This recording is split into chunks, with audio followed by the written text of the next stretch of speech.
Hi hello ಎಲ್ರಿಗೂ ನಮಸ್ಕಾರ. Welcome to my channel ಜೀವನ ಸತ್ಯಕತೆ. ಸ್ನೇಹಿತರೆ, ಹೆಂಡತಿಯ ಅತಿಯಾಸೆ ಶ್ರೀಮಂತರಾಗಿರುವವರನ್ನು ಕೂಡ ಹೇಗೆ ಬೀದಿ ಪಾಲು ಮಾಡುತ್ತದೆ ಎಂದು ತಿಳಿದುಕೊಳ್ಳೋಣ. ಒಂದು ಊರಿನಲ್ಲಿ ಒಬ್ಬ ಬ್ರಾಹ್ಮಣನಿದ್ದ. ಅವನಿಗೆ ತನ್ನ ಹೆಂಡತಿಯನ್ನು ಕಂಡ್ರೆ ತುಂಬಾ ಪ್ರೀತಿ. ಆತನಿಗೆ 3 ಮಕ್ಕಳಿದ್ರು. ಅವರನ್ನು ಕೂಡ ತುಂಬ ಇಷ್ಟಪಡುತ್ತಿದ್ದ ಮತ್ತು ತನ್ನ ಕುಟುಂಬಕ್ಕೋಸ್ಕರ ಏನನ್ನ ಬೇಕಾದರೂ ಮಾಡ್ತಿದ್ದ. ಒಮ್ಮೆ ಅವನಿಗೆ ಯಾವುದೋ ಆರೋಗ್ಯದ ಸಮಸ್ಯೆಯಿಂದ ಬಳಲುತ್ತಿದ್ದ. ಒಂದು ದಿನ ಸತ್ತೇ ಹೋದ. ಆಗ ತನ್ನ ಕುಟುಂಬದವರೆಲ್ಲ ಕಣ್ಣೀರು ಇಡುತ್ತಾ ನಮ್ಮನ್ನು ಇನ್ನು ನೋಡಿಕೊಳ್ಳುವವರು ಯಾರು ಎಂದು ಜೋರಾಗಿ ಅಳುತ್ತಿದ್ರು. ಅಳುವ ಶಬ್ದವನ್ನು ಕೇಳಿ ಆ ಊರಿನ ಗ್ರಾಮಸ್ಥರೆಲ್ಲ ಬಂದು ಅವಳಿಗೆ ಸಾಂತ್ವನ ಹೇಳುತ್ತಾರೆ. ನಿಮ್ಮ ಕುಟುಂಬದಲ್ಲಿ ನಾವಿದ್ದೇವೆ, ಯೋಚನೆ ಮಾಡಬೇಡಿ, ಇನ್ನು ನಿಮ್ಮನ್ನು ನಾವು ನೋಡಿಕೊಳ್ಳುತ್ತೇವೆ ಎಂದು ಭರವಸೆ ನೀಡುತ್ತಾರೆ. ಆ ಬ್ರಾಹ್ಮಣನ ಅಂತ್ಯ ಸಂಸ್ಕಾರವನ್ನು ಮುಗಿಸಿ ತಮ್ಮ ತಮ್ಮ ಮನೆಗೆ ತೆರಳುತ್ತಾರೆ. ಆಗ ಬ್ರಾಹ್ಮಣನ ಹೆಂಡತಿ ಮನೆಯಲ್ಲಿದ್ದ ಎಲ್ಲ ದವಸ ಧಾನ್ಯಗಳನ್ನು ದಿನೇ ದಿನೇ ಖರ್ಚು ಮಾಡಿ ಖಾಲಿ ಮಾಡುತ್ತಾಳೆ. 3ನೇ ದಿನ ಮಕ್ಕಳೆಲ್ಲ ಅಮ್ಮ, ನಮಗೆ ಹಸಿವಾಗುತ್ತಿದೆ, ಊಟವನ್ನು ಬಡಿಸು ಎಂದು ಕೇಳುತ್ತಾರೆ. ಆಗ ಆ ತಾಯಿಗೆ ಮನೆಯಲ್ಲಿ ದಿನಸಿ ಖಾಲಿಯಾಗಿದೆ ಎಂದು ಹೇಳಲು ಆಗದೆ ಸ್ವಲ್ಪ ಹೊತ್ತು ತಾಳಿ ಎಂದು ಹೊರಗೆ ಹೋಗುತ್ತಾಳೆ. ಯೋಚನೆ ಮಾಡಿದಳು, ನನಗೆ ತನ್ನ ತಂದೆ ತಾಯಿ ವಿದ್ಯೆಯನ್ನು ಅಷ್ಟಾಗಿ ಕೊಟ್ಟಿಲ್ಲ, ನಾನು ಏನು ಕೆಲಸ ಮಾಡಲಿ, ತನ್ನ ಮಕ್ಕಳನ್ನು ಹೇಗೆ ನೋಡಿಕೊಳ್ಳಲಿ ಎಂದು ಯೋಚನೆ ಮಾಡಿ ಕೊನೆಗೆ ಯಾವುದೇ ಕೆಲಸ ಸಿಗದೆ ಭಿಕ್ಷೆಯನ್ನು ಬೇಡಲು ಶುರು ಮಾಡುತ್ತಾಳೆ. ಪ್ರತಿದಿನ ಕೂಡ ಮಕ್ಕಳು ಊಟವನ್ನು ಕೇಳಿದ ತಕ್ಷಣ ಭಿಕ್ಷೆಯನ್ನು ಬೇಡಿ ತಂದು ನೀಡುತ್ತಿರುತ್ತಾಳೆ. ಕೆಲವು ವರ್ಷಗಳ ನಂತರ ಆ ಬ್ರಾಹ್ಮಣ ಒಂದು ಚಿನ್ನದ ಹಂಸಪಕ್ಷಿಯಾಗಿ ಹುಟ್ಟಿ ಬರುತ್ತಾನೆ. ಆ ಹಂಸಪಕ್ಷಿಗೆ ತನ್ನ ಹಿಂದಿನ ಜನ್ಮದ ನೆನಪಾಗುತ್ತದೆ. ಒಂದು ದಿನ ತನ್ನ ಹೆಂಡತಿ ಮಕ್ಕಳು ಹೇಗಿದ್ದಾರೆ ನೋಡಿಕೊಂಡು ಬರೋಣವೆಂದು ತನ್ನ ಕುಟುಂಬ ಇರುವ ಹಳ್ಳಿಗೆ ಹೋಗುತ್ತದೆ. ತನ್ನ ಹೆಂಡತಿ ಭಿಕ್ಷೆ ಬೇಡುವುದನ್ನು ಕಂಡು ಮನಸ್ಸಿಗೆ ತುಂಬ ನೋವು ಮಾಡಿಕೊಂಡು ಅಲ್ಲಿಗೆ ಕುಳಿತುಕೊಳ್ಳುತ್ತದೆ.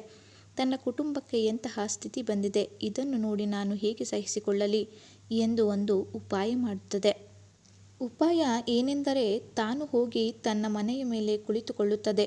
ಆಗ ಬ್ರಾಹ್ಮಣನ ಹೆಂಡತಿ ಭಿಕ್ಷೆ ಬೇಡಿ ಮನೆಗೆ ಮರಳಿ ಬರುವಾಗ ತನ್ನ ಮನೆಯ ಮೇಲಿದ್ದ ಪಕ್ಷಿಯನ್ನು ಕಂಡು ತುಂಬ ಸಂತೋಷ ಪಡುತ್ತಾಳೆ. ಆಗ ತನ್ನ ಗಂಡನೇ ಆಗಿರುವ ಆ ಹಂಸ ಪಕ್ಷಿ ಅವಳನ್ನು ಮಾತನಾಡಿಸುತ್ತದೆ. ಇವಳಿಗೆ ತುಂಬ ಆಶ್ಚರ್ಯ, ಪಕ್ಷಿ ನನ್ನ ಜೊತೆ ಮಾತನಾಡುತ್ತಿದೆ ಎಂದು ತುಂಬ ಸಂತೋಷ ಪಡುತ್ತಾಳೆ. ಆಗ ಹಂಸ ಪಕ್ಷಿ ಹೇಳುತ್ತದೆ, ನಾನು ಬೇರೆ ಯಾರೂ ಅಲ್ಲ, ನಿನ್ನ ಗಂಡನೇ, ನಾನು ಮತ್ತೆ ಜನ್ಮ ತಾಳಿದ್ದೇನೆ ಎಂದು ಹೇಳುತ್ತದೆ.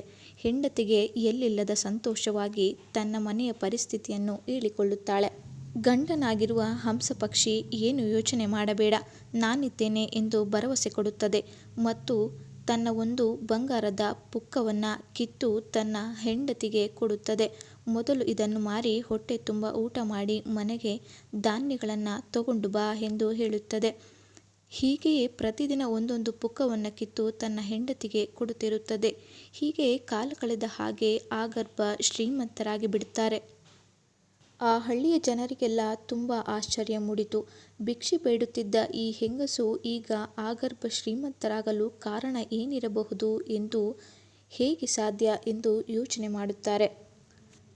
ಶ್ರೀಮಂತೆಯಾಗಿದ್ದ ಹೆಂಗಸು ಒಂದು ತಪ್ಪು ನಿರ್ಧಾರವನ್ನು ಮಾಡುತ್ತಾಳೆ.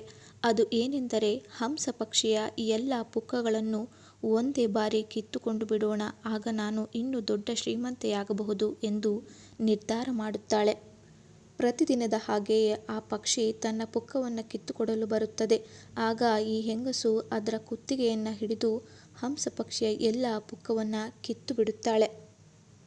ಆದರೆ ಆ ಪುಕ್ಕಗಳು ಯಾವೂ ಕೂಡ ಬಂಗಾರದ ಪುಕ್ಕಗಳಾಗಿರುವುದಿಲ್ಲ. ಅದನ್ನು ಕಂಡು ತುಂಬ ಬೇಸರ ಮಾಡಿಕೊಳ್ಳುತ್ತಾಳೆ.